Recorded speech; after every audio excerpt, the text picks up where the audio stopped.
నమస్తే, welcome to our channel. నేను ప్రియాంకరావు. ఐబొమ్మ రవి తను ఈ ఎంక్వైరీలో చెప్తున్న ప్రతి సమాధానం ఈరోజు చర్చనీయాంశంగా మారింది. మరి ఈరోజు ఎంక్వైరీలో ఐబొమ్మ రవి చెప్పిన మాటలకి పోలీసులకే దిమ్మ తిరిగిందంట. మరి అసలు ఏం చెప్పాడు, పోలీసులు ఏం అడిగారు, ఇది తెలుసుకుందాం. మనతో మాట్లాడడానికి సీనియర్ జర్నలిస్ట్ సిఎస్ రావు గారు ఉన్నారు, ఆయనతో మాట్లాడదాం. నమస్కారం సార్. నమస్తే. పోలీసుల ఎంక్వైరీలో ఐబొమ్మ రవి చెప్పిన సమాధానానికి పోలీసులు ఒక్కసారిగా షాక్ అయ్యారంట సార్. పైగా ఐబొమ్మ రవికి కూడా ఒక బిగ్ ఆఫర్ పోలీస్ డిపార్ట్మెంట్ ఇచ్చిందని కూడా ఒక వార్త బయటకు వస్తుంది. ఏంటి? ఐబొమ్మ రవిని అరెస్ట్ చేసిన తర్వాత పోలీసులు విజయం సాధించామని వాళ్ళు అనుకుంటున్నారు, కానీ పోలీసులు విమర్శలు ఫాలో అవుతున్నారు. ఎందుకనంటే అతనికి పోలీస్ జాబ్ ఇస్తామని చెప్పి ఆఫర్ ఇచ్చారంట విచారణలో. ఇవాళ వచ్చినటువంటి న్యూస్ అదే.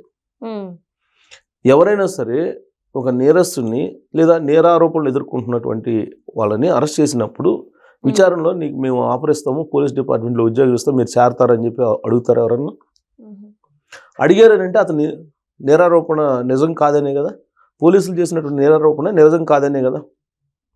ఇప్పుడు ఆయన పైన నేరారోపణ మోపారు, పైరసీ చేస్తున్నాడని చెప్పి నేరారోపణ మోపి 25,000 సీడీలు లేదంటే 25,000 సినిమాలకు సంబంధించినటువంటి పైరసీ చేశాడు అనేటువంటి నేరారోపణతో ఆయన అరెస్ట్ చేశారు.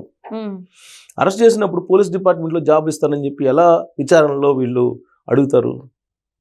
అంటే రేపు ఒక టెర్రరిస్ట్ అరెస్ట్ అవుతాడు, ఆ టెర్రరిస్టు షూటింగ్లో ఎక్స్పర్ట్, ఆఫర్ ఇస్తారా? లేదు. మావోయిస్ట్ అరెస్ట్ అవుతాడు, ఈ మావోయిస్ట్కి కొన్ని గుడ్ క్వాలిటీస్ ఉంటాయి, పోలీసులు ఆఫర్ ఇస్తారా జాబ్కి? అంటే సార్ ఒక ప్రశ్న, అంటే ఆఫర్ ఇస్తారా అని అడిగారు. సినిమా వాళ్ళదే సినిమాలు పైరసీ చేశాడు, కానీ సినిమా వాళ్ళే అరే ఈ టాలెంట్ చూస్తే వదలాలి, శిక్ష వేయొద్దు, డిపార్ట్మెంట్లోకి తీసుకుంటే ఇంకా మంచి జరుగుద్దని వాళ్ళే సపోర్ట్ చేశారు. అంటే ఎవరైతే కంప్లైంట్ ఇచ్చారో వాళ్ళే సపోర్ట్ చేసి ప్రజల నుండి కూడా ఈ రెస్పాన్స్ వచ్చింది కదా సార్, డిపార్ట్మెంట్లోకి తీసుకోండి అని. సో సినిమా ఇండస్ట్రీ అనేది ఉండేటువంటి సమాజంలో ఉండేటువంటి అనేక రంగాల్లో అది కూడా ఒకటి. అంతే తప్ప అదేమి కొమ్ములు వచ్చినటువంటి ఇండస్ట్రీ ఏం కాదు. అవును. కాకపోతే ఏంటంటే గ్లామరస్ ఫీల్డ్ కాబట్టి సినిమా ఇండస్ట్రీ గురించి మాట్లాడుకుంటుంటారు, అంతే తప్ప సినిమా ఇండస్ట్రీ వాళ్ళు కంప్లైంట్ చేశారు, వాళ్ళే మళ్ళా ఆఫర్ ఇవ్వమని చెప్తే వాళ్ళు కూడా ఖచ్చితంగా క్రిమినల్ కేసులు వాళ్ళ మీద కూడా బుక్ చేయాల్సి వస్తుంది. ఎందుకంటే వాళ్ళే నేరారోపణ చేస్తూ కంప్లైంట్ చేశారు, ఆ కంప్లైంట్ బేస్ చేసుకొని పోలీసులు అరెస్ట్ చేశారు. మళ్ళీ వాళ్ళు ఏమంటున్నారు, అతనిలో టాలెంట్ ఉంది కాబట్టి అతన్ని పోలీసులు ఆఫర్ ఇస్తే కనుక జాబ్ ఇస్తే మంచిదని చెప్పి వాళ్ళే సలహా ఇస్తారు. ఎలా ఇస్తారు ఆ సలహా? ఓపెన్గా సోషల్ మీడియాలో ఏదైనా మాట్లాడుకోవచ్చు. ఇప్పుడు శివాజీ మాట్లాడారు, శివాజీ గారు ఏం మాట్లాడారు, అతని టాలెంట్ను ఉపయోగించుకోండి అని చెప్పి మాట్లాడారు. ఈ ప్రపంచంలో ఈ ప్రకృతిలో పుట్టినటువంటి ప్రతి జీవికి ఏదో ఒక టాలెంట్ ఉంటుంది, ప్రతి జీవికి ఉంటుంది టాలెంట్. దొంగతనం చేయటం అనేది అది ఈజీ అనుకుంటున్నారా? 60 కళలు ఏదో చెప్తుంటారు కదా, అన్ని కళల్లో కళ అనేది ఒకటి ఉంటుంది. ఓకే, అలా అని చెప్పేసి అతనికి దొంగతనం చేయడంలో మంచి ఎక్స్పర్ట్ ఉందని చెప్పేసి నువ్వు ఆఫర్ ఇస్తావా? ఏంటి అసలు పోలీసులు అంటే నేరారోపణలతోటి అరెస్ట్ చేసినటువంటి అతన్ని మీరు విచారణ చేస్తూ ఏం చేస్తున్నారు అసలు? ఇంకోటి నిన్న అనుకుంటా సోషల్ మీడియాలో ఏమంటున్నారంటే, అసలు నాగార్జున గారు ఉన్నారు, నాగార్జున గారు తప్పు చేయలేదా? మరి నాగార్జున గారిని తప్పు చేసినటువంటి నాగార్జునని పక్కన కూర్చోబెట్టుకొని మీరు ప్రెస్ మీట్ పెడతారు, లేదంటే నాగార్జున గారిని పక్కన పోలీసులు పెట్టుకొని ఎలా మాట్లాడతారు? అతను ఒక నేరారోపణను ఎదుర్కొంటున్నారు, నేరారోపణ అంటే ఆర్థిక నేరాలు లేదంటే ల్యాండ్ గ్రాబింగ్, ఇవన్నీ ఆరోపణలు ఎదుర్కొంటున్నారు కదా, అలాంటి ఆరోపణలు ఎదుర్కొంటున్న అతన్ని పక్కన పెట్టుకొని మీరు ఎట్ట మాట్లాడతారు అని చెప్పి పోలీసుల్ని సోషల్ మీడియాలో గత 2 రోజుల నుంచి కామెంట్లు చేస్తున్నారు. ఎందుకు? ఆయన ఎన్ కన్వెన్షన్ ఆక్యుపై చేశారు, ఆక్యుపై చేసినట్టు నిర్ధారించింది తెలంగాణ ప్రభుత్వం, హైడ్రా కూల్చేసింది. మరి ఆయన మీద కేసు పెట్టాలి, ఎందుకు పెట్టలేదు? ఐబొమ్మ రవి మీద ఎందుకు పెట్టాలి? ఇలాంటి కామెంట్లు ఇప్పుడు సోషల్ మీడియాలో వస్తున్నాయి. సో ఏమంటా ఐబొమ్మ రవిని అరెస్ట్ చేశారో ఆ రోజు నుంచి పోలీసులు అనేక విమర్శలను ఎదుర్కొంటున్నారు. ఇవాళ పోలీసుల విచారణలో కూడా ఇప్పుడు ఆయన మీదకి పెట్టిన కేసులు ఏంటి, ఆయన చేసిన నేరాలు ఏంటి నిరూపించాలి, అంతే తప్ప మీరు టాలెంట్ ఉన్నారు, అద్భుతమైన టాలెంట్ ఉంది, మా డిపార్ట్మెంట్లో మీరు చేరతారా, ఉద్యోగం ఇస్తామని చెప్పి అన్నారని అంటే రేపు ప్రతి నేరస్తుడు ఒక్కో దాంట్లో ఒక్కొక్క ఎక్స్పర్ట్ ఉంటాడు. నేరస్తులు అందరూ ఏదో ఒక దాంట్లో ఎక్స్పర్ట్స్ ఉంటారు. మరి ఆ ఎక్స్పర్టెన్సీని గుర్తించి మీరు ఆఫర్లు ఇసుకుంటూ పోతారా? ఏంటి మీ పాలసీ ఏంటి అనేది సోషల్ మీడియాలో పోలీసుల్ని ప్రశ్నిస్తున్నారు. ఇదంతా ఒక ఎత్తు అయితే పోలీసులు ఇంకో ప్రశ్న కూడా అడిగారంట. ఇప్పుడు ఏమంటారు, ఇప్పుడు ఇది అయిపోయింది, ఐబొమ్మ క్లోజ్ అయిపోయింది, నెక్స్ట్ ఏం చేస్తావు నువ్వు అని అడిగారంట విచారణలో. పోలీస్ కస్టడీ తీసుకున్నారు, 3 days 4 days పోలీస్ కస్టడీకి ఇచ్చారు ఆయన. పోలీస్ కస్టడీలో ఇప్పుడు ఐబొమ్మలు క్లోజ్ అయిపోయింది, నెక్స్ట్ ఏం చేస్తావు అని అడిగారంట. అడిగితే అతను చెప్పిన సమాధానం ఏంటి అని అంటే, నేను కరేబియన్ దీవుల్లో రెస్టారెంట్ పెట్టుకుంటాను, రెస్టారెంట్ పెట్టుకొని మన తెలుగు వంటకాలని, తెలుగు సంస్కృతిని, అలాగే తెలుగు రుచుల్ని నేను చూపిస్తాను అని చెప్పాడంట.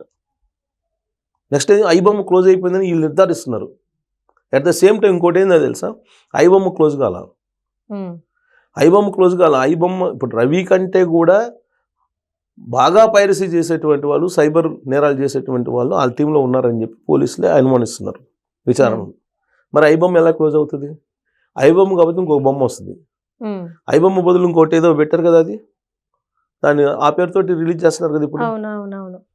ఆ పేరుతోటి రిలీజ్ చేస్తున్నారు కదా, బప్పం. ఇప్పుడు ఇంకోటి కూడా ఏదో ప్లస్ ఏదో వచ్చింది సార్, అంతే. ఐబొమ్మ ప్లస్ అంటాడు, లేదంటే ఇంకోటి మా ఐబొమ్మ మైనస్ అంటాడు, లేదంటే ఇంకొక బొమ్మ అంటాడు, లేదంటే బప్పం అంటాడు. ఇప్పుడు రేపు ఇంకోటి ఏదో బొబ్బులేని పెట్టుకుంటాడు.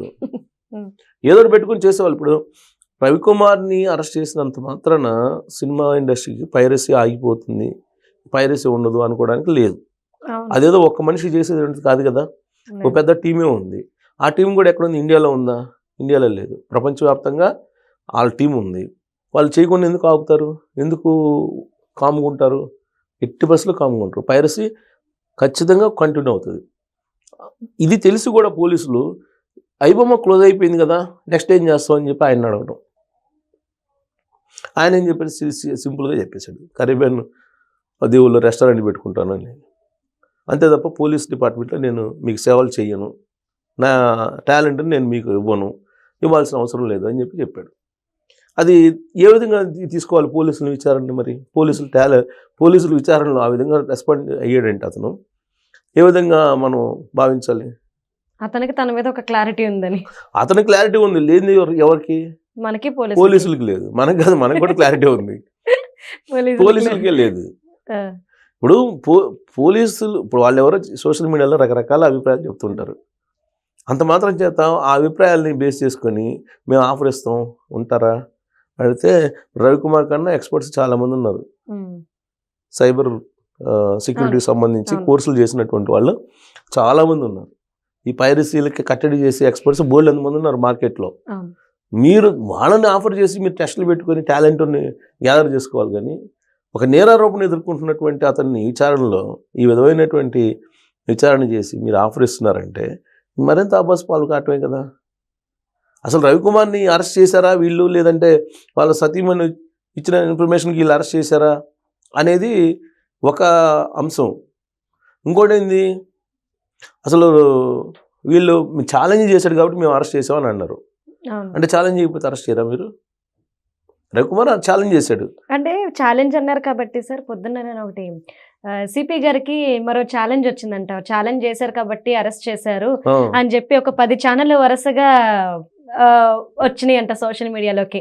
ఇప్పుడు వీటిని ఏం చేస్తారు, ఎలా పట్టుకుంటారు అని చెప్పేసి ఇప్పుడు నెటిజన్లు కూడా కామెంట్స్ చేస్తున్నారు. ఇప్పుడు నెట్జన్లు రవికుమార్ వైపు ఉన్నారండి. అవును సార్. ఎందుకున్నారంటే పోలీసులు చేస్తున్నటువంటి నిర్వాహకం కారణంగా.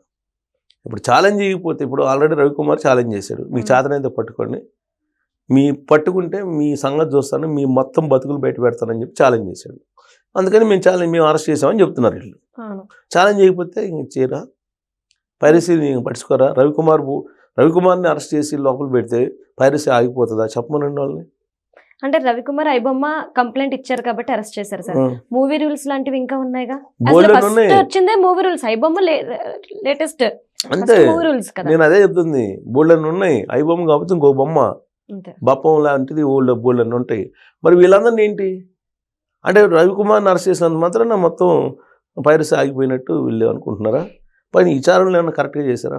కొన్ని సినిమా ఇండస్ట్రీలో వాళ్ళు మీకు కంప్లైంట్ చేసినటువంటి వాళ్ళు ఏమన్నా నిజాయితీ పరులా? పోనీ వాళ్ళు ఏమన్నా దోపిడీ చేయకుండా సినిమాలు చేస్తున్నారా? వాళ్ళ మీద కూడా అనేక ఆరోపణలు ఉన్నాయి కదా. వాళ్ళ హీరోలకి రెమ్యునరేషన్ పెంచి ఆ సినిమా బడ్జెట్ 100 కోట్లు ఉంటే ఈ సినిమా హీరోలకి 150 కోట్లు ఇస్తున్నారు. మరి అది కరెక్టేనా?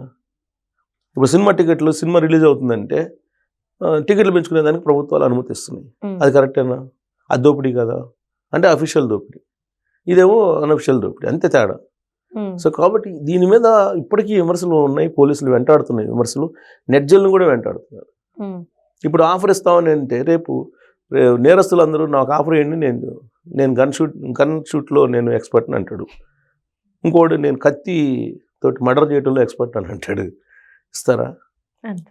సో రవి ఐబొమ్మ అరెస్ట్ తర్వాత పోలీసులు విమర్శలు ఎదుర్కొంటున్నారు. Right. Thank you so much sir.